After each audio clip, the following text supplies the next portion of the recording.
So we got the newest issue of the new history of the DC universe. And with this issue, there's a lot to talk about on how DC has fixed or changed its continuity. One person in particular I would like to talk about is Kara Zor-El, also known as Supergirl. Now, the biggest issue with Kara has been her multiple reboots, her multiple origins, and the fact that Kara, for the longest time, wasn't the only Supergirl.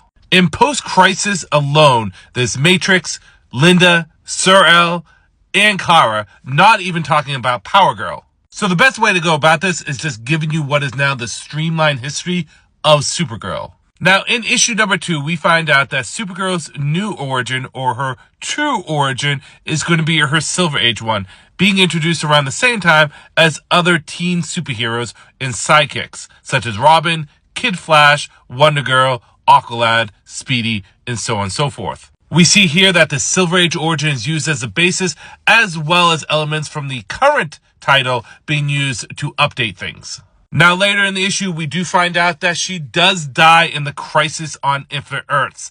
This is canon, whereas in post-crisis, she dies, but things get reset, and basically her origin gets reset. But here, she actually does die in Crisis. Now, what we do find out from this new issue is that her origin, her reboot in the Superman-Batman series from the early 2000s is actually not an origin for her, but her being brought back to life, revitalized.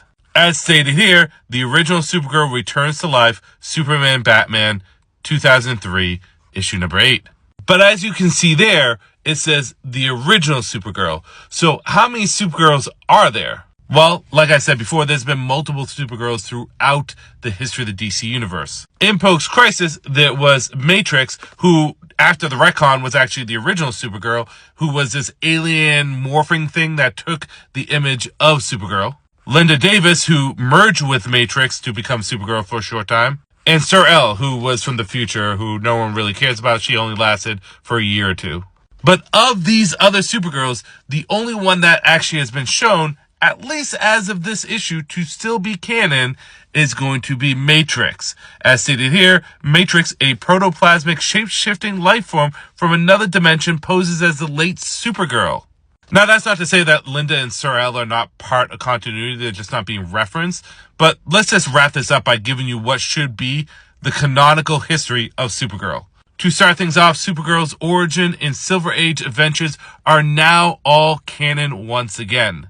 This is expanded upon and supported by her showing up in Batman Superman World Finest, which is set during the Silver Age. After Kara's death, Matrix for a time would take over the mantle of Supergirl, and then Supergirl would return back to life during her early 2000s story arc, no longer being an origin, but her being revitalized, and assumingly back to the age that she originally was when she died, which was a teenager. Now, for all intents and purposes, the New 52 adventures probably did happen, although the origin does not. So, like her adventures dealing with Hel-El, or her being a Red Lantern, should still all be canon, as well as her post-crisis adventures, which all that should be folded in on each other, which would then lead into her rebirth story arcs, and then finally her current title. In all honesty, I think they did a relatively good job at fixing Supergirl by changing the fact that she died during Crisis and her origin in the 2000s was actually a rebirth of the character. Kind of made it so that you can have your cake and eat it too. There's a lot more to talk about with issue number 3 of the new history of the DC universe, which I'll go into in later videos. And I hope this has clarified things for Superman and Supergirl fans.